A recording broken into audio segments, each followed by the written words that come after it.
Bapak Ibu Saudara yang dikasihi Tuhan, Shalom. Di hari yang baru ini bertemu kembali dengan saya, Ibu Pendeta Lin Kukuael. Kita setiap hari mendengarkan renungan firman Tuhan.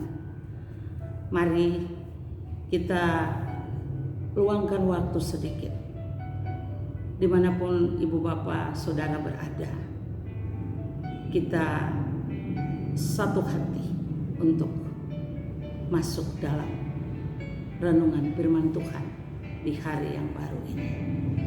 Marilah kita berdoa. Kembali kami bersyukur kepadamu Bapa Surgawi. Kami datang untuk merenungkan firman-Mu. Isilah hati kami dengan kasih dan kuasa-Mu Tuhan. Dimanapun Bapak Ibu Saudara berada.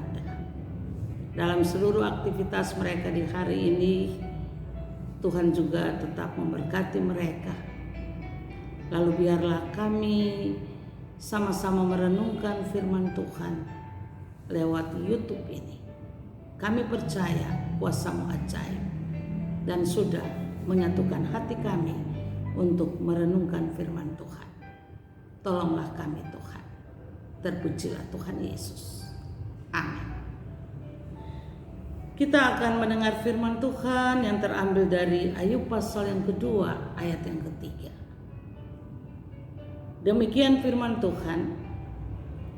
Firman Tuhan kepada iblis, apakah engkau memperhatikan hambaku Ayub?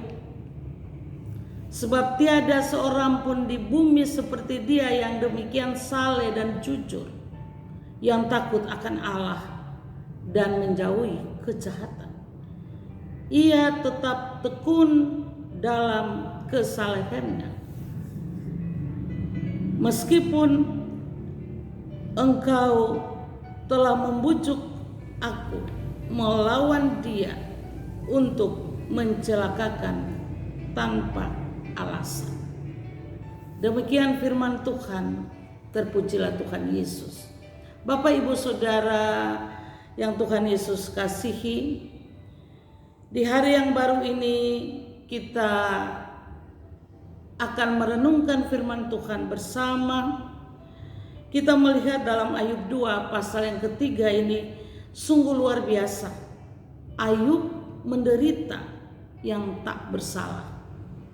Tidak ada seorang pun yang mengalami ujian seberat Ayub. Anak yang ia miliki, 10 anak Ayub mati dalam sehari. Harta bendanya habis dalam sehari berikutnya.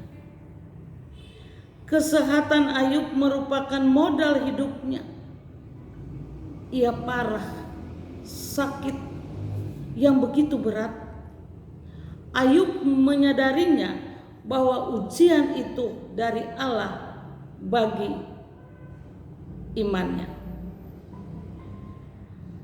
Ayub seorang yang saleh, jujur, takut akan Tuhan, menjauhi kejahatan. Karena ia tahu ujian dari Tuhan. Ia tetap tekun dalam kesalehannya. Ayub 2 ayat yang ketiga, Ayub tetap menghadapi semua itu karena imannya pada kuasa Allah.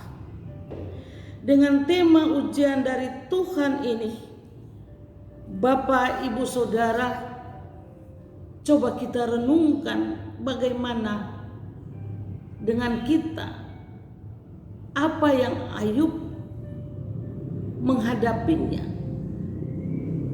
Ia tetap kuat, ia bertahan karena ia tahu bahwa Tuhan akan membelanya. Jika kita menghadapi ujian seperti Ayub, tentunya sebagai manusia kita sedih, rasa kehilangan dan tidak berdaya.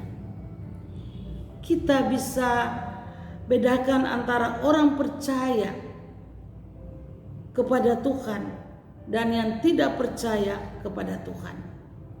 Sebagai orang percaya, kita tidak boleh takut dan khawatir. Kita harus mampu melihat hal positif dari hal yang buruk. Sebagai anak-anak Tuhan, Bapak Ibu Saudara, marilah kita belajar memberi diri kepada Tuhan, melihat ujian dari Tuhan. Contoh, pandemi ini suatu ujian dari Tuhan bagi kita semua dalam menghadapi COVID saat ini pun. Kita harus tenang, kita tetap tekun kepada Tuhan untuk melihat kuasa Allah akan terjadi bagi kita dan juga bagi negara dan bangsa kita. Kita melihat bahwa kuasa Allah akan memampukan kita melihat yang baik dan indah yang terjadi dalam iman kehidupan kita. Karena segala yang terjadi saat-saat ini seizin Tuhan. Kita percaya sebagai orang beriman bahwa saat-saat yang terjadi dalam keadaan yang kita melihat sebagai anak-anak Tuhan, bahwa semua itu seizin Tuhan. Kita mengimani Roma 8 ayat yang ke-28. Demikian firman Tuhan. Kita tahu sekarang bahwa Allah turut bekerja dalam segala sesuatu untuk mendatangkan kebaikan bagi mereka yang mengasihi Dia, yaitu bagi mereka yang terpanggil sesuai dengan rencana Allah. Ujian orang benar menjadi sahabat Allah. Sekali lagi, kita percaya bahwa ujian yang benar, kita sebagai orang percaya, kita akan menjadi sahabat Allah. Karena itu, ujian dari Tuhan, kita harus menerima segala sesuatu untuk kita tetap setia. Kita juga membenahi diri jika ada kesalahan-kesalahan yang terjadi dalam diri kita. Marilah kita terbuka dengan Tuhan, kita tekun, kita jujur di hadapan Tuhan, lalu kita minta pertolongan dan kuasa-Nya untuk tetap melindungi akan kehidupan kita.